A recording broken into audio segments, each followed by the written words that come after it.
Dress అయితే మనకి coat model అండి. సో మా పిల్లని మా పాప నాకు ఒక చిన్న పాప ఉంది. ఆ పాపని బేస్ చేసుకొని చేయడం జరిగింది. మంచి పఫ్ హ్యాండ్స్, చిన్న పఫ్ హ్యాండ్స్ పెట్టించాను.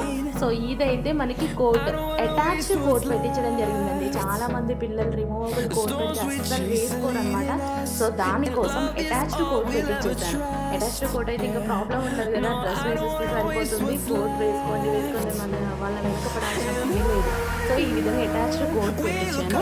మంచి టర్బల్స్ అనేది ఇచ్చాను. హ్యాండ్స్ కూడా మంచి బుట్ట హ్యాండ్స్ పెట్టించడం జరిగింది. రీజనబుల్ ప్రైజెస్లో చెయ్యాలి అని మాత్రమే ట్రై చేస్తున్నాను ఇన్ని డేస్. అందుకోసమే వెయిట్ చేస్తున్నా. రీజనబుల్ ప్రైజెస్లో మనం మార్కెట్లో పిల్లల కోసం వెళ్తే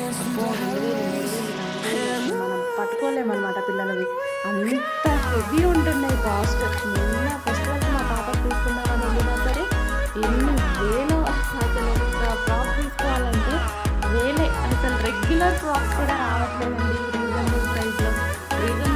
డైలీ వేర్ చూద్దామన్నా సరే రాలేదు. సో అందుకోసం నేనైతే కిడ్స్ వేర్ ఇమీడియట్గా స్టార్ట్ చేయాలి అనేసి అన్నాను. నైట్ ప్లాన్ చేసి చేసేస్తాను. నిజంగా నేను ఏదైనా ఇమీడియట్గా చేసేస్తా.